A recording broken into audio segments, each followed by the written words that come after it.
आज आपण वाळवणाच्या रेसिपीजमध्ये तांदळाची चौपट फुलणारी पांढरी शुभ्र अशी कुरडई बनवतोय।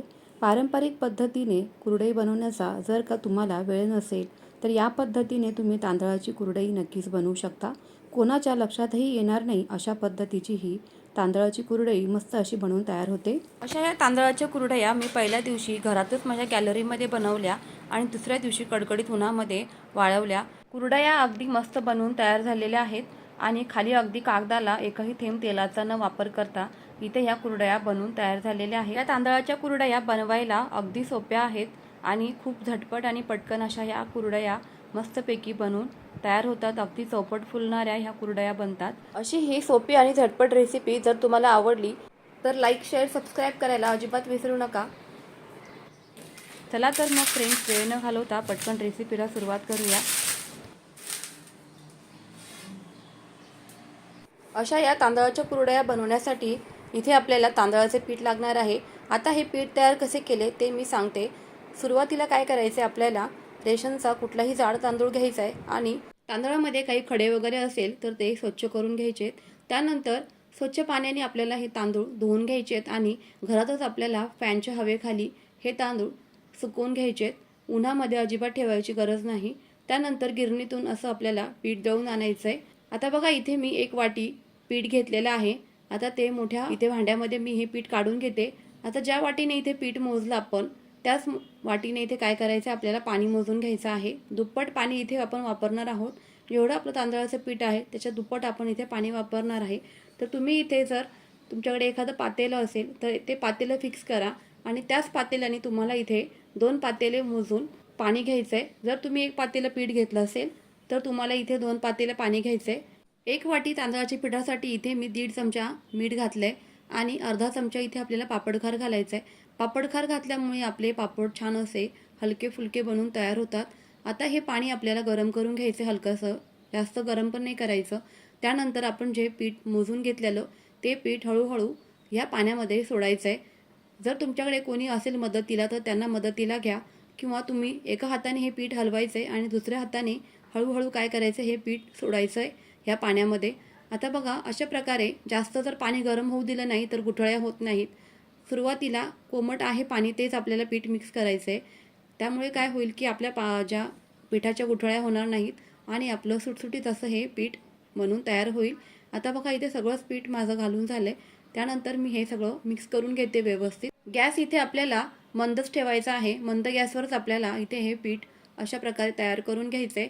आता हे पीठ पूर्णपणे असं मिक्स करून घ्यायचे। काही गुठळ्या झाल्या असतील तर त्या गुठळ्या मोडून घ्यायच्या। शक्यतो पाणी जास्त गरम होऊ देऊ नका जेणेकरून गुठळ्या होतील। पाणी कोमट आहे तेच आपल्याला पीठ मिक्स करायचे। कोमट असल्यामुळे काय होतं की पटकन गुठळ्या बनत नाहीत। आता हे पीठ आपण पाणी लावून काढून घ्यायचं आहे। लाटण्याला जे पीठ लागले ते काढून घ्यायचंय। चटका लागू नये म्हणून पाण्याचा हात घ्यायचा इथे, कारण तांदळाचं पीठ हे चिकट असतं तर हाताला चटका बसू शकतो। अशा प्रकारे इथे काय करायचं, मी व्हिडिओमध्ये दाखवते त्याप्रमाणे आपल्याला इथे पीठ काढून घ्यायचं आहे लाटण्याला लागले ते। आणि हे मंद गॅसवर आपल्याला झाकून ठेवायचे 10 मिनिटं। मध्ये मध्ये एक 5-10 मिनिटाला हे पीठ खालून तळापासून आपल्याला हलवतच राहायचं आहे, कारण हे पीठ खाली तळाला लागू नये याची काळजी आपण घ्यायची आहे इथे। आता बघा, अशा प्रकारे मी अगदी तळापासून आणि कडेपासून हे पीठ पूर्ण असं मिक्स करून घेत आहे। आता जे लाटण्याला पीठ लागले ते पुन्हा आपण असं काढून घ्यायचे आणि पुन्हा याला 10 मिनिटं झाकून ठेवायचे। असं 10-10 मिनिटं करत करत आपल्याला मध्ये मध्ये हे पीठ हलवायचं आहे कंटिन्यू, जेणेकरून आपलं पीठ खाली लागणार नाही, करपणार नाही। आता जवळजवळ 20 ते 25 मिनिटं हे पीठ शिजण्यासाठी आपल्याला इथे द्यायचे आहेत। मी हे सुरुवातीपासूनच हे पीठ शिजवण्यासाठी मला जवळजवळ 25 ते 30 मिनिटं लागलेली आहेत। आपण हे पीठ जर चांगलं शिजवलं, बघा अशा प्रकारची जर गोळी बनली आपली छान अशी, हाताला चिकटत नाही अशी आपल्याला इथे गोळी बनवायची आहे। पीठ हाताला चिकटलं नाही पाहिजे। असं जर आपण पीठ शिजवून घेतलं तर आपले ज्या कुरड्या आहेत त्या अगदी छान बनवून तयार होतील इथे आणि कुठेच आपल्या कुरड्या ज्या आहेत त्याचे तुकडे वगैरे पडणार नाहीत। त्याच्यामुळे इथे ही काळजी घ्यायची आहे, पीठ व्यवस्थित शिजवून द्यायचं आहे। आता बघा, इथे मी प्लास्टिकची कॅरी बॅग न वापरता इथे असा कॉटनचा कपडा घेतलेला आहे। जर तुम्हाला सोपं पडत असेल प्लास्टिकच्या कॅरी बॅगमध्ये तर तुम्ही ते सुद्धा घेऊ शकता। इथे मी असा कॉटनचा कपडा घेतलेला आहे ओला करून आणि या ओल्या कपड्यामध्ये आपण आता सगळं पीठ काढून घेतलेलं आहे। हे काढून घेतलेलं पीठ मस्त असं मऊसूत करून घ्यायचं आहे। गुठळ्या वगैरे झाल्या असतील काही पिठामध्ये तर त्या पूर्णपणे मोडून घ्यायच्यात आणि पूर्ण असं हे एकजीव आपल्याला पीठ मळून घ्यायचं आहे. जवळजवळ 10 मिनटं आपल्याला हे पीठ मळून घ्यायचं आहे, जेणेकरून आपल्या कुरडया मऊसूत बनून तयार होतील. अशा प्रकारे जर तुमच्या हाताला चटके बसत असतील तर इथे नॅपकिनचा वापर करायचा आहे. नॅपकिनचा वापर केला तर हाताला चटके बसणार नाहीत. आणि तो जो कपडा घेतला आपण पीठ मळण्यासाठी तर तो सुद्धा ओला आहे, त्यामुळे काय होईल की आपलं जे पीठ आहे ना ते चिकटणार नाही अजिबात त्या कपड्याला. तर अशा प्रकारे नॅपकिनचा हात घेऊन काय करायचं आहे, आपल्याला हे छान असं पीठ मऊसूद असं मळून घ्यायचं आहे. मी व्हिडिओमध्ये दाखवते त्याप्रमाणे आपल्याला इथे पीठ मळूनच घ्यायचं आहे. अशा नॅपकिनचा वापर करायचा, मग हाताला चटके बसत नाही. सगळ्या बाजूने एकजीव करून आपल्याला हे पीठ मळूनच घ्यायचं आहे. इथे मी पीठ मळूनच घेत आहे. आणखी 10 मिनटं हे पीठ मी मळूनच घेते. त्यानंतर बघा आता आपल्याला हे पीठ झाकून ठेवायचं आहे. आता इथे बघा सोऱ्यामध्ये जे अशा प्लेट्स असतात ना, काही बारीक असते, मीडियम असते आणि खूप जास्त मोठी असते. तर आता इथे आपण मीडियम जी आहे ना ती प्लेट वापरणार आहे. खूप जास्त छोटी पण नाही आणि खूप जास्त मोठी पण नाही, मीडियम आकाराची आपण इथे प्लेट वापरणार आहे. सोऱ्याला असं ही प्लेट लावून घ्यायची आहे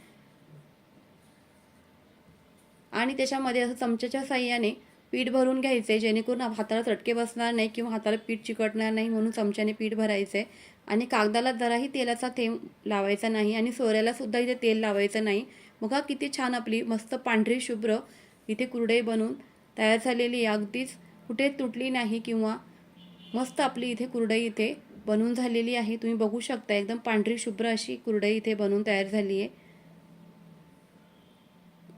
अशा प्रकारे काय करायचं, ह्या सोऱ्याने गोल गोल करत आपल्याला इथे गोलाकार ह्या कुरडया मस्त अशा बनवून घ्यायच्यात.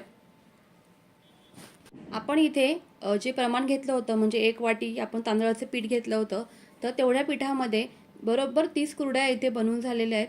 तर तुम्ही त्याप्रमाणे तुमचं प्रमाण कमी जास्त करायचं आहे आणि त्याप्रमाणे इथे तांदळाच्या पिठाच्या ह्या कुरडया बनवायच्या आहेत. अगदी तांदूळ भिजवायची गरज नाही किंवा चीक वगैरे काढायची इथे आवश्यकता नाही. खूप सोप्या पद्धतीने इथे आपण ह्या कुरडया बनवू शकतो. अगदी सहज नवशिक्या मुलीसुद्धा ह्या कुरडया बनवू शकतील असं सोपं प्रमाण आणि एकदम सोपी पद्धत मी आजच्या ह्या कुरडया बनवण्यासाठी सांगितलेलं आहे.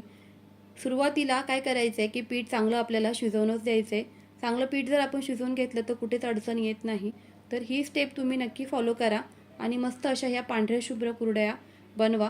पहिल्या दिवशी तर मी ह्या कुरडया घरातच गॅलरीमध्ये बनवल्या आणि फॅनखाली सुकवल्या. त्यानंतर दुसऱ्या दिवशी कडकडीत उन्हामध्ये मस्त अशा ह्या कुरडया मी वाळवून घेतल्या. छानपैकी उन्हामध्ये वाळवून घेतल्यानंतर वर्षभर ह्या कुरडया हवाबंद डब्यामध्ये अगदी आरामशीर टिकतात.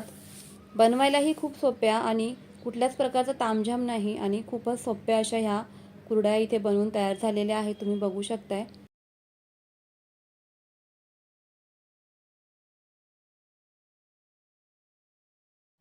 मस्त अशा तांदळाच्या कुरडया आपल्या उन्हामध्ये वाळून तयार झाल्यात. आता तुम्हाला मी काही कुरडया इथे तळून दाखवते. बघा अगदी कढईमध्ये चौपट अशा ह्या कुरडया फुलतात. तुम्ही इथे कुरडयाची साईज पाहून घ्या.